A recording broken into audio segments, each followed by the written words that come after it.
4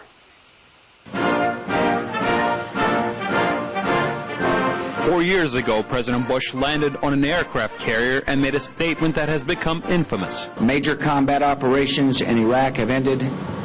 In the Battle of Iraq, the United States and our allies have prevailed. As it turned out, declaring victory was premature, and Mr. Bush's words have come back to haunt him. Now, the 4-year-old war has taken the lives of more than 3,300 U.S. troops, with more than 100 killed in April alone, 2007's deadliest month so far. Legislators demanding change sent President Bush an Iraq war funding bill, which calls for most U.S. troops to be out of Iraq by March 2008.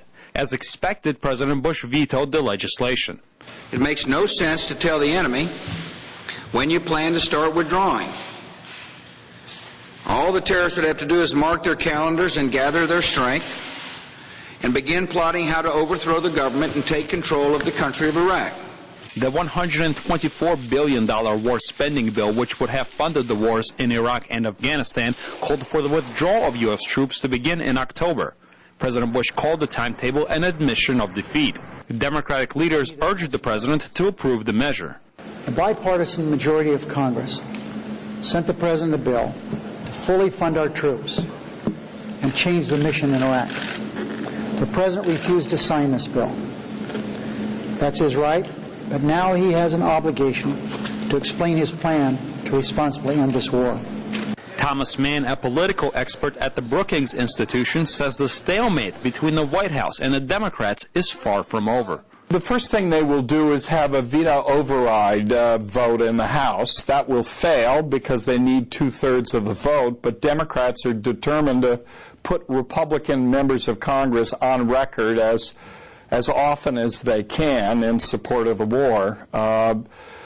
Once that fails, then negotiations will move forward. Unable to override the presidential veto, Democrats have already begun working on an alternative war funding legislation. One idea is to pass a very short-term funding bill, a relatively clean bill, only Iraq and Afghanistan, that would last about 2 months, and then there would have to be another supplemental approved in August. President Bush used his veto power on the war funding bill for just the second time in his 7 years in office. On Wednesday, congressional Democratic leaders will meet with the president at the White House in hopes of finding a compromise on the war supplemental. Roman Talkman, Russia Today, Washington.